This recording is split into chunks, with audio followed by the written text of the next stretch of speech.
Today we talk Curtis Hollis. Ball facts coming back at you again. Facts. Jello, ball facts. Jello might get buckets in that game. And we gonna give you the facts. And that's facts. Today I got a treat for you guys. Some of you know him. A lot of you know him. Curtis Hollis. What's going on, man? I'm good. How everybody doing? I hope everybody's good. Yeah, the Facts family is gonna enjoy this for real, man. So you got some big news. Let everybody know what you're doing. Yeah, I'm just, I just got back from Germany, and I'm interning the 2020 NBA draft. Let's go. I'm telling you guys, he's gonna get picked up, and when they see what he does on the court, these other teams that didn't pick him are gonna have some regrets because he has been tested. Now back to the interview. So I'm excited for that, going through the NBA draft process. Yeah, let's go. Now, you took basically the same path as LaMelo except for Spire, but you did the JBA, you did the Drew League, you went overseas, and now you feel like you're ready, huh? Yeah, for sure. I kind of always felt like I was ready, even when I was in the JBA, but, there's a process you have to go through, and you have to tap into specific places before you can play at the highest level. So, just kind of get respected a little bit more. So I feel like I did that. So now it's good. Okay, now besides the respect level, why do you think you're ready as far as skills? What have you developed since we last seen you in the JBA? Yeah, well, really, I developed a lot. I kind of got the European game, like European style into my game now. So, I'm really well in pick and roll and reading, making the right reads. And then obviously shooting the ball, I really wanted to work on that when I was over there developing. So, I worked on a lot of catch and shooting and a lot of shooting the ball. And, just my overall game. Everybody, I could always do everything, a little bit of everything, score, pass, shoot. So, just tighten all that up. And I'm really defending at a high level, trying to make sure I do that. So that's another thing. The NBA is kind of like small ball right now as far as defending and even offensively. What positions do you think you can play and defend? Yeah, so I think I can play a 1 through 3 because, I'm versatile. I can really dribble the ball. I can get my teammates involved. I can get us in the sets. I did that a lot this past year in Germany. So I feel like I can play 1 through 3. Obviously, I can play on the wing and play the 2 and score the ball. Also the 3 and score the ball and defend both guard positions and defend the 1 as well. So I feel like I can play 1 through 3 on offense and then 1 through 4 defensively. If I had to switch on a 4 big man, with my hands, quick feet, and I've been working on my body, so eventually, I'll be able to body guys up and be able to move my feet and try to play them hard defensively, make it hard for them. That's what's up. It sounds like you know exactly where you are. Now, I also want to get into your JBA experience. The last time I seen you, and when you said, about scoring, I know you can score because I saw that JBA tour, you were going crazy. But some people kind of doubt that JBA tour. So you tell me how legit that tour was, what kind of teams you played against. Did you feel it was the real deal? Yeah. So definitely, I felt it was the real deal. A lot of people might have not thought that the season was the real deal. They can have up and down thoughts about whatever that was. But when we went to Europe, it was completely real with the situation of being a professional in Europe. So we were just Americans, but obviously we were in Europe and we played high-level teams. We played Chiska Basket. They won the EuroLeague last year. We played their second team. So that basically they had like 3 or 4 dudes from the first team come down and play against us. Wow. When we got the chance to beat them, we played Zenit Basket. We played their second team. They were in the EuroLeague this year, so it's the same type of situation.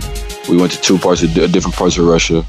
We played a team in the Israel League. We beat them. That's the first thing in Israel. A lot of high-level players play there. We played basically a bunch of first league teams around all of Europe, and we played the London Lions, a first league team in London. So we were playing legit European high-level, professional older guys, and that really helped me and really would help, I'd say Melo and, the guys that continue to keep playing to help them in their career as well, because now when you're playing against older guys and you compare it to playing against college guys, it's kind of different because men and that are people trying to provide for their families and they're smarter and they're older and stronger.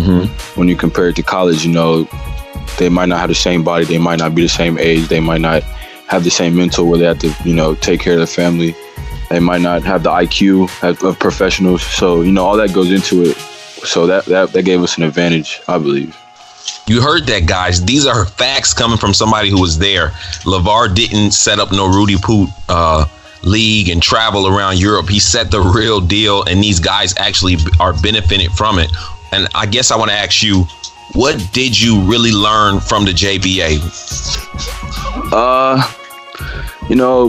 I kind of learned a lot. I don't know if I can really specifically say anything like one specific thing, but I can say I learned to continue to play with high-level players. You can never get enough experience playing with extremely talented players like Melo, Jello, Jarrell, guys like that are really high-level players and will be high-level players in their careers. So that helped me a lot. And, kind of just being in a pro experience, playing against professionals and European guys and what the calls were like, and witnessing like the physicality of it, like how there's guys strong, really, really strong, and they're not going to give you a lot of calls. So that helped me out a lot. Being coached, obviously the travel in Europe helped me a lot too, because we went to so many different countries. So I got to experience the European side of the world and the European side of being a professional over there. So that really helped me out a lot when I went to Germany, because I kind of knew what I was getting myself into, and just a couple of little stuff that really went long. So those are just a couple of specific things I can say right now. That's what's up. Now I got to go back to this, because you mentioned high-level players and you threw Jello's name in there. I don't know if you know this. It's a whole lot of talk going around that Jello is a second-rate player. He's not gonna make it to the NBA. He's not good enough. You played with him, against him. Can you tell these people about Jello's level of basketball?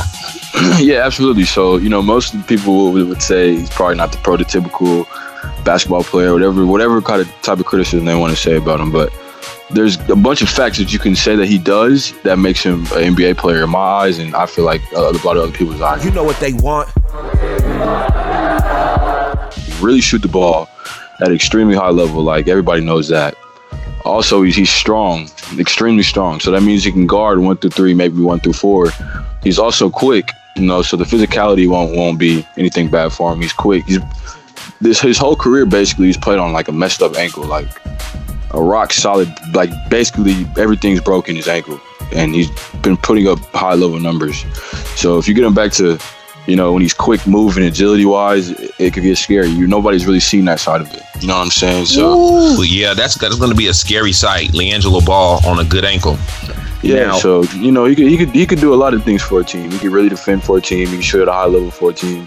There's a lot of specialists in the NBA that do a couple of specific things for teams. So he could absolutely do that. Yeah.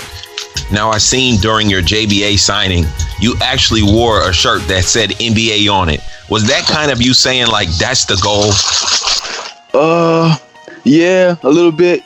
Also I just love NBA, so I have a couple of gear that I like. But basically, I guess you could say that. I just I always, anytime I can have anything with the NBA involved in me, so I try to do it. So that's what's up. Now let the people know, what was the team that you played for overseas? Dragons Roendorf, and it's in Bad Onn, Germany. So it's basically 30 minutes away from Bonn, Germany, which is a pretty big city in Germany, and about an hour and a half, maybe an hour away from Frankfurt. So that's another big part of Germany. So for whoever wanted to look it up, that's where it's at. You can find it, Dragons Roendorf. So that's where I was at. That's what's up. And we couldn't really keep up. When stuff gets far away, we lose touch. But what did you accomplish over there? Yeah, so I had a pretty good year in my eyes. I finished the season averaging 23, 8 rebounds, about 4 assists, like 5 steals around there. So it was pretty high level. Solid. Yeah, I got an import player of the year, and I won. I was on the first team, so that was good. I had a triple-double. Player of the year. Yeah. I had a triple-double with steals, which was like the first time that's ever happened in Dragons Roendorf history. That was another pretty cool accomplishment. I had a 40 game, a 38 game, So, I basically was dominating. Dropping buckets on them. Did you enjoy it over there? We seen like LaMelo, he hated it when he went to play for the LKL and just going to another country. How did you enjoy your stay in Germany? Yeah, so, they took pretty good care of me, I got an apartment to myself, a car to myself. I could get in the gym whenever I needed to. I had a couple food places right around my house so I could walk if I needed to. So, they took a pretty good care of me. The hardest part was, just not being here with my family, of course, which most people would say that's been to Europe. But when it comes to the living situation and stuff like that, I can't complain too much. I got taken care of pretty well.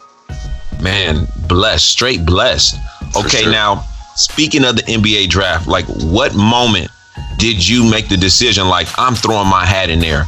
It's time now. And what kind of went into that? Yeah, really, I was trying to do it last year. Dang. I've been trying to. So what stopped you? What stopped you last year? I just got some feedback from some teams and some people, and they were just like, they didn't really legitimize the JBA, of course, which was cool, but which is why I also tried to play in the Drew League because I knew I could get some run from that, and I couldn't go wrong with that. So they just said they wanted me to kind of go play somewhere where it was more structured and more like team basketball, I guess you could say. That's what they said. So I was like, okay, that's cool. I understand. You know what I'm saying? I'll go show that part of it real quick and be able to lap around the next year. So that's what I did. I got blessed. Went to a really good situation, and now I'm here. So you appeased them and went somewhere else. But at some point, we're going to look back on the JBA, and we're going to have to admit that it was real. Like LaMelo Ball could be the potential #1 draft pick. And when he first got in the JBA, he could not dominate. Like, it took LiAngelo joining his team. So that tells you there had to be some high level players. I did an interview with Quan Van Putten, and I asked him, I said, what other players were really good before you got kicked out? And guess whose name he mentioned? Who? You. Oh, wow.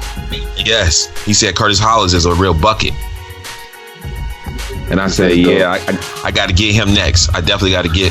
And so now that's how we make this happen. Now, absolutely.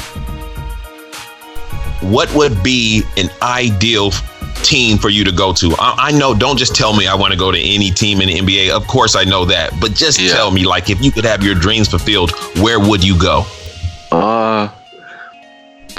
Like I said, I don't really want to specifically say any names, but I've always been a Mavs fan growing up. I love Luka. I love Luka. I love his game. I feel like I can fit in playing around Luka, and I feel like I can fit in with the Mavs system. So that's probably an ideal place if I had 100% dreams of okay, that's probably where I would But obviously, I want to play for any team in the NBA, like you said. I want to play for a winning team. And just being able to contribute, so all that goes into it. But the Mavs, I've always wanted to play for the Mavs. Like, if I ever make it to the NBA, hopefully I do. In my career, I'm gonna want to play for the Mavs eventually. So that's dope, bro, and I actually think that would fit. Now, you tell me this: how cool would it be to play on a team with Melo in the NBA? Man, it would be nuts. We've talked about it. We always say, like, man, we gotta team up again, man, in the NBA, the highest level. So it would be crazy. We know how to play with each other, and we know how to play off each other. So just to do it at the highest level would be insane, and it'd be a lot of talent. So it would be crazy to see what happens. Facts, ladies and gentlemen. We can cross our fingers. We can pray. We'll do whatever we got to do. Let's just hope that happens, because just the highlights of those games, and then the ESPN, like the JBA, will be solidified. These two players came from the JBA and are showing off. That would be so dope. Now, I want to get to Big Baller Brand and like the Ball family. Sure. How would you describe that family in one word, if you could? Real. Oh, my God. Probably the word I would have to go with. That's funny, because when you have the spotlight on you, there's so much input from everybody and opinions and this and that, and the family gets a bad rap. But you have been around them personally, and you can say real. Yeah, for sure. Wow. Now, Now, obviously, you use the JBA as a stepping stone and move to the next level. Now, there's some people that are in the JBA and, you know, we haven't heard from them and they're not playing ball. What would you say to those guys? You know, I feel like it's kind of tough. You know, I don't know if people realize how serious it was going into the JBA. That you know, if you don't handle your business and take care of what you're there for, coming to the next step, you know, it will be hard. You know, it's real out here. You know, especially when you're trying to get a job. There's a lot of people in this world trying to get a job to play basketball. And their resumes would be obviously better because they did more. And, you know, we're in the JBA. People aren't going to take that serious as they should. So, you know, it was just a lot of stuff that they probably didn't realize. And they probably just threw themselves into it. Like, I'm just going to go play basketball. I'm a pro. I'm going to get money. But, you know, after it's deeper than that. You know what I'm saying? Yeah. So, you know, I'd say keep going. You know, don't stop. You know, don't chase your dreams ever. You know, I mean, don't stop chasing your dreams ever. But, you know, just try to play as much as possible. Get out in front of some people. Work out hard. You know, make connections with people. Get out. You know, go to other places. You know, do whatever you got to do to make it happen. So that's what I would say to them. And so what I basically heard you say, it's really on you and your hard work.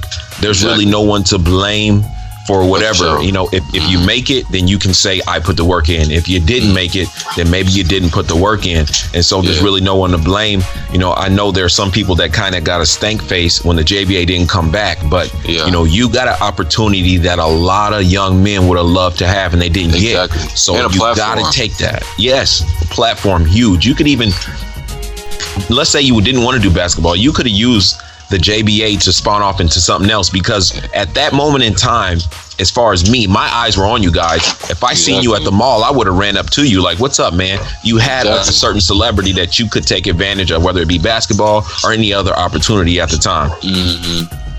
Now, you know, we had millions of viewers, and you know, everybody knew what it was going in. So, like you said, nobody you can really blame. Okay, now with all that being said, get ready for this question. What would it take for you to get in the NBA and sign with a Big Baller Brand? It's actually been talked about before, but you know, I don't know. It probably wouldn't take too much. You know, I like what they do. You know, I like the brand. I've seen it firsthand and witnessed it firsthand. I like the shoes. You know, I like the bar as a business guy and as being a part of Big Baller Brand. So, you know, it's a platform. Like I said, like I continue to say, it's a platform that's really high. That you know, for me to be able to be a part of the brand would be awesome. You know, they kind of put me a part of it a little bit, but you know, to be somebody I signed with them and to really rock the gear and all that would be pretty dope. I'd probably be able to have my own little taste of it, so it would be cool. Come on, guys, you heard that. Just think about the shoes that Curtis Hollis would design. Come on now, and then when he puts them on display in the league, it would be a moment. Man, exactly. I appreciate you doing this interview with me. Thank you so much. I'm sure all of the Ball Facts family is going to be happy to get this exclusive interview with Curtis Hollis himself. You guys, if you see him, get your papers, hats, shirts ready. Get your autograph right now, because I believe this guy's going to go far, for sure. Absolutely. I appreciate you. Guys, you know the deal. Share this video. Like, comment, subscribe, and hit that notification bell. Ball Facts again. Peace.